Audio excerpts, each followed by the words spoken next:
Was good, y'all? BeatGenerals.com back with a brand new tutorial. In this tutorial, we're actually going to be taking a look at making a Weeknd style track. This track is kind of based on more of his newer stuff, not really the trilogy series, but it's a little more kind of pop influence, sounds a little bit more radio friendly, but it still features those nice kind of melodies and that eerie kind of vibe that he wants. All the sounds that we'll be using in this are provided by www.studiosounds.com, so all the VST presets and the actual drum sounds can be found over there. Definitely a worthwhile investment. So in this first little chapter, we're actually going to be just taking a look at the drums, and then in the following chapters we'll actually be doing the instruments and the sequencing and show you how everything came together. So without further talking, let's jump into the next section and get started on it. So many of you that watch my tutorials know that I usually never start with the drums first. I like to actually do my instruments first, and the reason for that being is usually if I do the drums first, when I add my instruments later, they'll end up kind of being too in the pocket. I'm too focused on the drums, so all my stuff will just not be as loose and kind of creative as it can be. But for this one, I actually started with the drums and it worked out well, so I guess it just kind of depends on your mood or what you're going for. But basically, I started this track out with three elements, 2 kicks and a snare, and these are all from the Perfect Weeknd kit from studiosounds.com. I have my BPM set to 110. This is going to be a double time track, so the actual BPM would be 55 technically. But we're going to go ahead and actually just go ahead and lay the snare in. This is a nice full thick snare. This track is kind of more geared towards his like pop radio stuff, which has a little bit more of, not even, I wouldn't even call it conventional R&B drums, because it just sounds a lot different than conventional R&B, but it has some nice little kind of fuller pop elements with kind of almost a live type feel incorporated in there. So that was kind of my thinking behind these drums. So I'm going to go ahead and lay this little pattern in.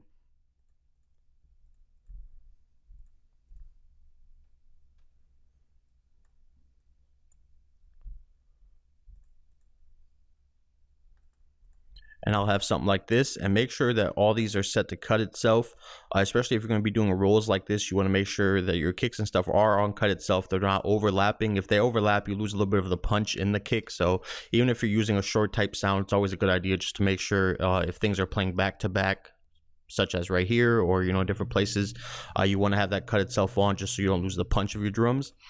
And basically this is what I had to start off with.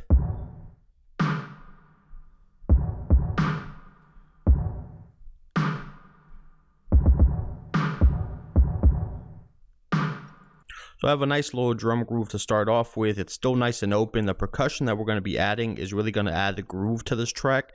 So when you're starting off with your main drums, you kind of want to keep them nice and open and airy. That'll kind of help you with that whole ambient sound. And then the cool thing about it is when you have your percussion adding the groove to it, you can drop that percussion in and out. So you can have parts that sound a lot slower if you're just playing these little drums, or you can have parts like for the hook or different pieces where you can drop in the percussion with it and make it sound a lot more up-tempo and full. So that was the thinking behind this. Once I had this, I make sure I send it to the piano roll. I hit Alt and Q on my keyboard, and I pop up with the quantizer. Now this is a big step. A lot of people, they really just don't do this. They'll just click in their drums or whatever. But there's a ton of different quantized settings in FL Studio, and they'll make the slightest of changes basically to your drums or whatever your pattern is, but in the end it'll actually sound a lot better. It'll have more of a humanized type feel, so you'll get that more of a bounce and a head nod versus having everything directly on the grid. So it'll just slightly shift stuff off the grid. Like I said, I like the 16 MPC2 setting, but there's a ton of different stuff in here if you want to do more West Coast stuff, more hip hop, East Coast type stuff, and different grooves you can choose from. So we're going to go ahead and just use the 16 MPC2. I usually keep my snares, I don't quantize those to any of this, and then you can just CTRL-V, copy and paste this pattern down so you don't have to do it again, since we're just layering 2 kicks to get a fuller sound. But basically, like I said, I'll do the kicks and then I'll do my percussion later and stuff like that, but I usually don't do the snares. But this is what I started off with basically.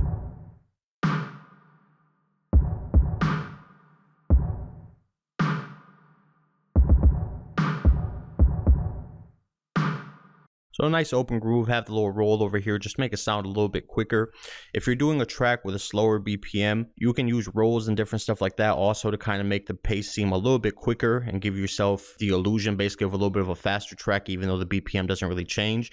This is something that you hear vinyls use a ton. He'll have really slow BPMs with a bunch of different little drops and rolls and stuff, and it really makes the track sound like it's a lot faster than it is. But anyway, so this is what I started off with. Let's jump in the next section, continue. So now that we have our drum track over here, we're going to go over to pattern 2 and we're going to start adding more of our percussion elements. Our drum track is nice and open, so now we can use the percussion elements and the hats and stuff to really kind of add a nice groove to this. And like I said, we can always take these hats in and out to really kind of give the track a different feel. You can have, you know, almost a completely different sounding track at parts where there is no percussion elements. You can have a more ambient, laid back type feel, or you can add them and have a nice kind of fuller type feeling, maybe for like a hook or like a bridge section or whatever you want to do, or even for a verse. So you can basically make the verse sound more full and upbeat, and you can take the hook and maybe make it sound more kind of down tempo and a little bit open and more airy. So that's the cool thing about doing percussion like this. It kind of gives you a couple of different choices when you're sequencing, which I really like. So I have a couple of different elements in here. The first one we're going to start with is the hi-hat July, and all we're going to do is fill each 4 steps. So we'll basically have something like this.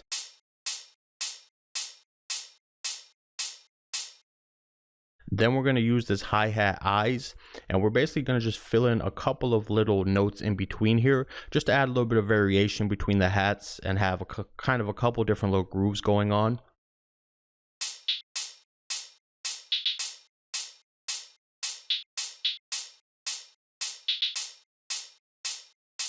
Okay, and then before we go any further, piano roll, Alt and Q. And then make sure you use whatever, you could actually, even depending on your skill or kind of your ear, you can definitely switch up different templates and use like one quantized settings for the hats or a different quantized setting for the drums, excuse me, the kicks. But I usually, if I use one, that's usually what I'm going to stick with throughout the whole track. So I'm going to use the 16 MPC2 for all my quantization on this track. Do the same thing over here.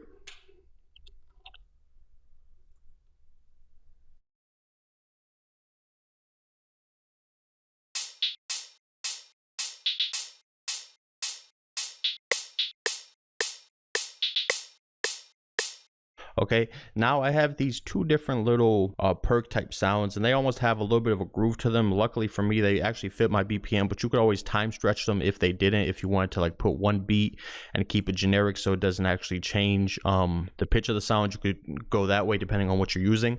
But like I said, luckily for me, they actually fit my BPM. So what I did was I basically added this in this kind of manner, and then added this right here at the end, kind of just slightly switch it up, and this is kind of the sound I had.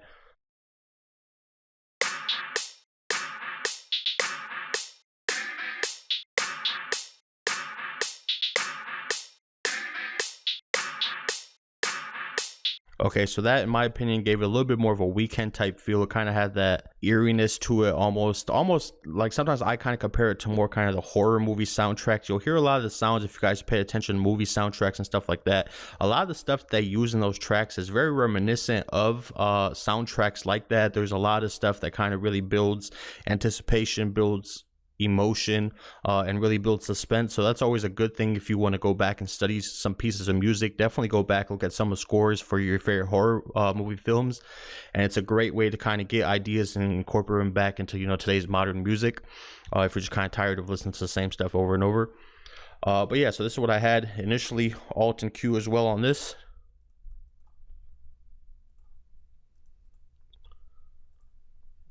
And then I'm going to add this little tambourine, and if you guys look, this will basically line up with the snares, just kind of thicken up the snares and make it a little bit more interesting. And the same thing again, since this is percussion type elements, we're going to go ahead and quantize it. And I went ahead and lay this out right here, just so you guys can kind of hear the difference. And let's just kind take a listen to kind of how more open and airy this sounds compared to when these drop in. It just sounds a lot more busy, like there's a lot more going on. And if you really technically look at it, it's really not a huge difference or a huge difference in effort to kind of add something like this. But when you're doing R&B type stuff or more pop type stuff, even the simplest little things can really make a big difference. A great example of that actually is the Katy Perry featuring Juicy J, like Dark Horse track from a while ago. If you listen to that track, there's so many little small subtle changes. It's literally adding like one little drum sound or different things like that, and it really makes all the difference in those tracks. So just something to keep in mind when you're doing more R&B and pop stuff. But let's go ahead and take a listen to it.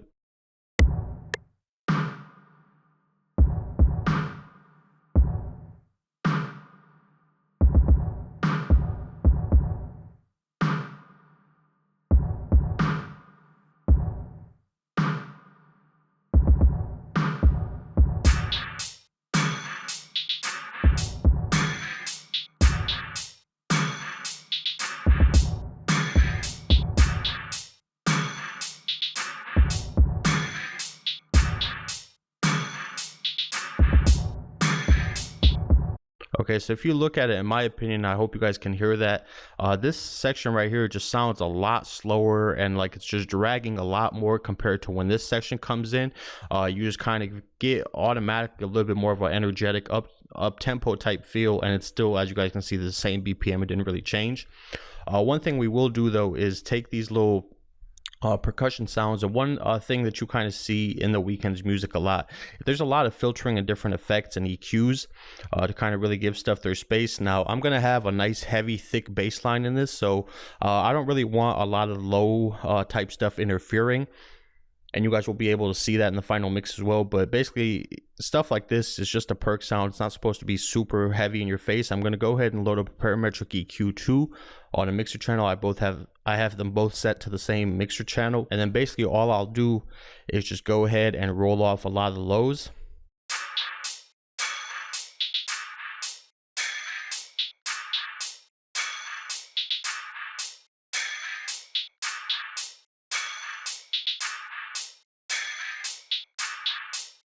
Okay, so that sounds good in my opinion. It sounds a little bit better. It's going to give me a little bit more space in my mix later on. And then another thing that you might want to do, if for example, like these drums, they have more of a live type feel, or these hats do. If you really wanted to kind of go down that road of making them sound a lot more like just a regular kind of drum kit, you definitely want to play with the velocities a little bit, and just adding some subtle little velocity changes will just make it, you know, even more humanized and sound a lot more like a real drummer versus just keeping them all at the same velocity.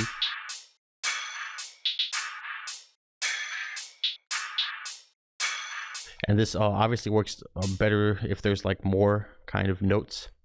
So if you had maybe something like this, you can kind of really build grooves with these.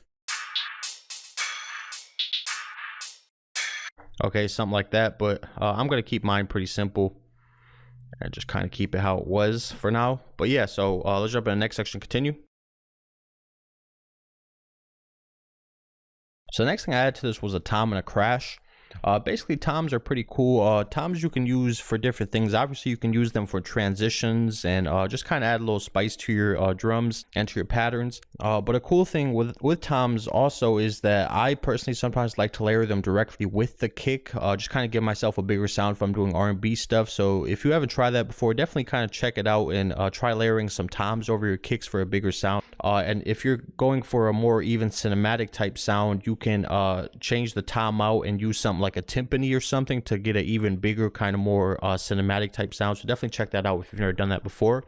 But basically for this track, all I'm going to be doing is doing a little transition piece right here towards the end of the pattern. So what we'll do is we'll add a quick little pattern in here like this, and then we're going to go ahead and send this to the piano roll. With toms, if you ever pay attention to drum kit, there's obviously lower and kind of more bass type toms and more kind of higher type tom sounds. So you do kind of want to play with different notes, just kind of find something that fits. And in my opinion, what I ended up using was I basically used a G, then I brought it down to a B, and then we went down to a A, and then ended on a C, And you want to make sure we quantize these as well, Alt and Q. And then you can also play with the note panning a little bit, just to make it a little bit more interesting. And this is kind of what we get by itself.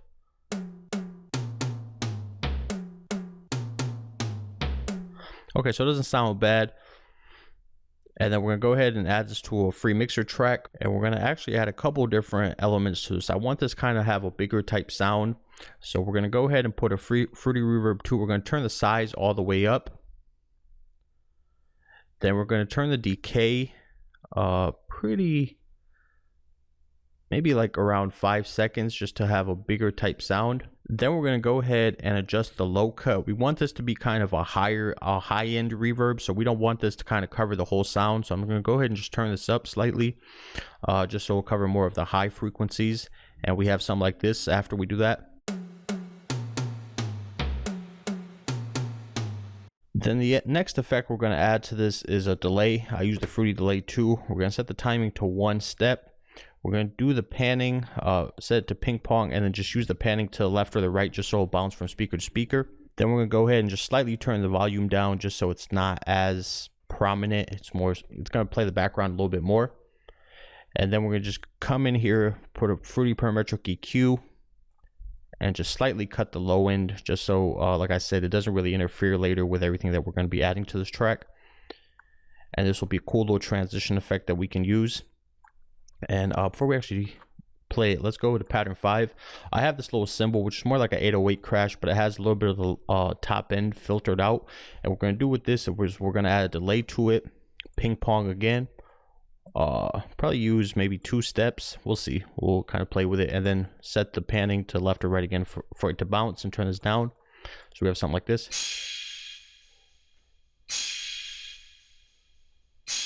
So we have that kind of heavy tail end to the crash. It doesn't just come in and out. And then let's go ahead and kind of play what this sounds like together.